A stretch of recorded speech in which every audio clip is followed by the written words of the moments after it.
Yeah, we in the lab, team. All right, for my day one subscribers, I haven't been on the whiteboard in several months, as I mentioned. Let's break down first, what does a product manager do? What are some of the areas where he or she spends most of their time? And then I'll talk about some of the skills that you need to be successful. Let's jump right in. All right, but think about product. There are really 4 to 5 categories where your time is divided, and then we'll talk more about it. Let me drop down a few thoughts. You got your roadmap, stakeholders, call business. Then you have prioritization. Then you have vision, strategy. Yeah, I don't judge my spelling, right, like a doctor. These are really the 4 core buckets, from my opinion, of where I spend most of my time as a product manager. Before we jump in, there's a book you have to read if you want to get a product. It's called Inspired by Marty Cagan. Kagan. I'll put it in the description as well. That book is really the gold star. This is where you want to be from a product perspective. Marty Cagan, he's the godfather, in my opinion, of product management. So read that book. Some of these concepts you'll see there. But here are the big 4, in my opinion. Roadmap. Roadmap is a, from my perspective, it's really about the chart you set for your product. Where are we going in the next 12 to 18 months? Things are going to change. Some companies, or depending on how mature your product organization is, they may only focus on the next 3 months. What is our plan for the next quarter? But from my perspective, you at least want to have a roadmap that spans at least 2 quarters, or not more, to show here's where my product is going to go. What's on your roadmap? Features, dependencies. You also want to talk about your sequence. When am I going to build what, risks, and then depending on, and then I would just say themes. Last one, OKRs. Let me start here. OKR stands for Objectives and Key Results. There's another book you should read by John Doerr. It's called Measure What Matters. We'll link that as well. He came up with this framework, OKRs, when he was an early investor at Google. Google is by far like the place for product management. It's the mecca, so to speak, of product management. And John Doerr, he really helped the founders of Google determine really a goal-setting framework so that you can know that you're moving in the right direction, your product is being successful. So that's another book. But in terms of what you're going to be focused on your roadmap, again, features. I'll give you an example. This iPhone that I'm shooting this video with now, it's an iPhone 13 Pro. Recently, there was an update to the software where now, as an iPhone user, I can unsend or edit a text message within a certain period of time. That's a feature. The product itself is the iPhone. But the iPhone has a set of different features that are updated with each model that's released.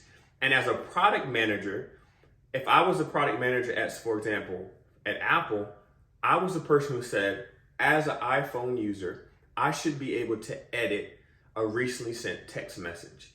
That's a user story that a product manager wrote, and then she probably collaborated with her designers, her UX team. She also probably talked to her engineers and say, hey, here's a feature I want to launch for the current version of the iPhone. That's how products are starting to be built. So that's your roadmap. Stakeholders. Stakeholder management is a place where you're going to spend a lot of time. The reason being is because there's so many other priorities, competing deadlines, but the business wants to make sure that whatever you launch, it has to delight customers, but also align to business objectives or goals. So there's this dance between what the customer wants, what the business needs. As a PM, product manager, you're going to have that delicate, that dance between those two things that you need to solve for, but also the fact that you have to make sure the business is on board with what you want to build. You can't just put everything on your roadmap because Coach Roundtree wants to build. It has to align to the customer first. Does it delight them? The fact that I can now edit a text message and not have to do sorry with the star, that saves me a lot of time, and it makes me happy to be able to send different text messages that are accurate. And the autocorrect, we know that happens. That's one feature where you're delighting customers. But from a business perspective, does it keep users more engaged on iMessenger or iMessage? Does it help them continue to want to use an iPhone and buy more iPhones? So you have to have that balance there. But stakeholder management, you really want to align your OKRs with the business customer. Customer needs to be number one, business secondary. That's the best case scenario. Depending on the organization and how mature product management is, it might change. But stakeholder management is really where you want to make sure they have a seat at the table. You want to make sure there's alignment on your roadmap. You want to make sure you call out any risk and then the weekly status. Your business stakeholders should not become blockers. You avoid that by making sure they understand what is your strategy for your product. Before you even get to the strategy, what is my vision? Where do I want to take this product in the next 3 to 5 years? A compelling vision gets the business excited about what you're going to build, and then making sure they have a seat at the table. They should be informed on the progress you're making towards delivering business value by also making sure that the customer is delighted. Like those two things, I'm going to continue to say over and over again until it sticks in your head. All right, prioritization. You have your roadmap, but you can't build everything today. You have a set budget. You have a set number of engineers or developers that may or may not be available when you're trying to build it. So ruthless prioritization. You'll see that in Marty Kagan's book, John Doerr. As a product manager, you have to be able to know what is the best move to make. How do I remove potential blockers so that I can deliver this feature to the customer as well as the business value? So you have to make sure you prioritize. So I have it listed over there, but your sequence, level of effort, t-shirt sizing, size of the prize, pivot with new info. These are just some of the things that I experience on a day-to-day basis. With prioritization, if I have a roadmap for example, for 2023, and I know I want to build XYZ features for my specific product. What I'll do is when I'm planning that with the business is I'll look at, say I have 5 features. The first thing I want to do is t-shirt size. Please take that note to determine of the 5, what is the first impact to the business? Is it small, medium, large, extra large? And then I have the impact on one side. And then I also want to have what is the business value in terms of the sales is going to generate. So I'll have that as another column. And then I'll have another column with the delight or the customer pain. So I can show a story of, hey, John, we really want to launch this new feature. From our t-shirt sizing, we see that it's going to take us a medium for the level of effort, but for customer pain point, it's a large, and the impact to your business is extra large. By having that framework, John is more likely to say, okay, when can we deliver this? I know it's a medium level of effort. Does that mean it's Q1, Q2? So these are different frameworks that you can use to get your business stakeholders on board with your roadmap and the sequence that you're making.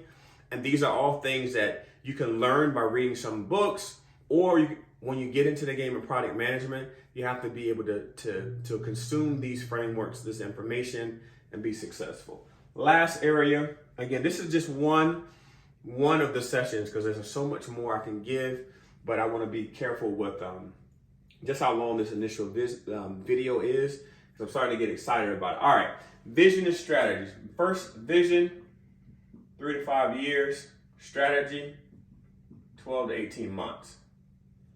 Big thing. Like, for example, let's say I want to launch new features for a camera. My vision for that camera should be big, bold. I want to create the world's first camera that has augmented reality for experiences throughout shopping. Like, it has to be something so bold that may not even exist yet. You may have a little bit of data, but you want to have something compelling. It's 3 to 5 years.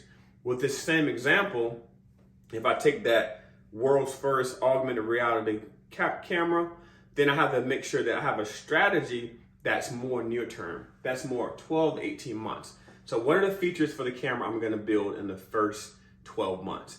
And though that information is going to be listed on my roadmap, because I have a strategy, I have a compelling vision, I have a strategy, and then the details of the strategy make it to my roadmap, and then I have to align my roadmap with my stakeholders.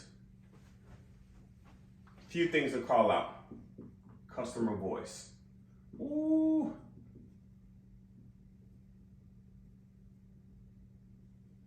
Measurement.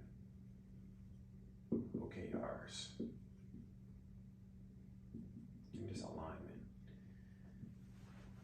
Whenever you think about your vision, your strategy, it doesn't matter what I think as a PM. The customer's voice is number one. And here's why. If we build things based only on our perception, our opinions, or the loudest voice in the room, and not on the customer's not going to be delighted. That means I'm not going to buy the latest iPhone. I'm not going to buy this world's first camera that has augmented reality because you didn't consider my pain. At the end of the day, if you don't remember anything from this video, as a product manager, your goal is to solve problems for customers. So if you don't have the customer's voice in your strategy or your vision, the likelihood of adoption of someone buying your new product is extremely low. But if you put, as my friend David Williams talks about, if you put the customer, their seat at the table at the beginning of these conversations, your probability of success grows so much higher because you're solving a problem. And if you solve my problem as a customer, I'm delighted, as Marty Kagan would say. And I'm more likely to shop with you, buy more products, and then here's the golden standard here.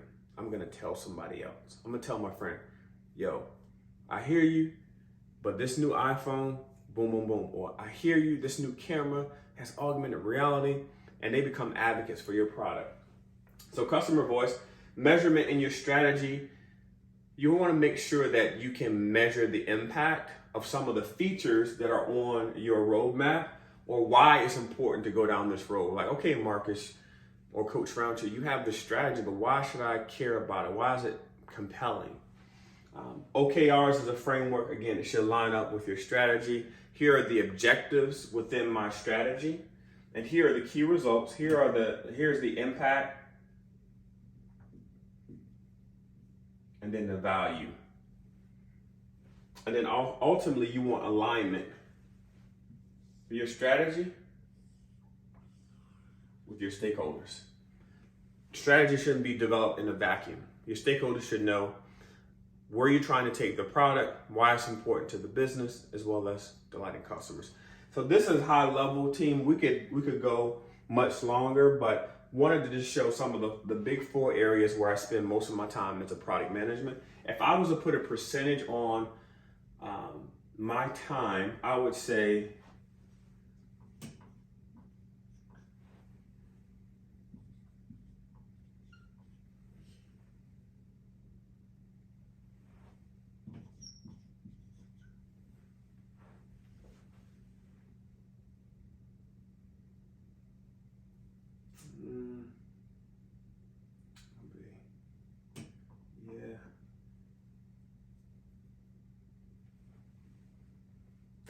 roadmap 30-30.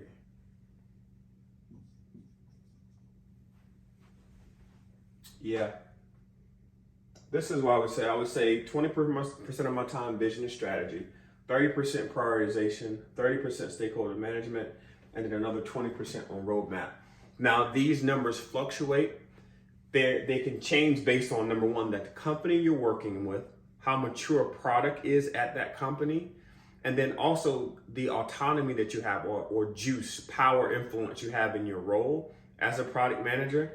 But this is my current experience, and since I've been in product, it's pretty much been the 20, 30, 30, 20 in term, and specifically because depending on the time of the year, like for example, when you're planning for 2023, then obviously your vision and your roadmap, those buckets will increase because you're already executing against your current plan. So you won't have as much time. Everyone's already aligned on what you're currently doing. So your stakeholder might go down to 20, but you need to bump up your vision and strategy to 30. But I think that's a realistic framework in terms of where I spend my time.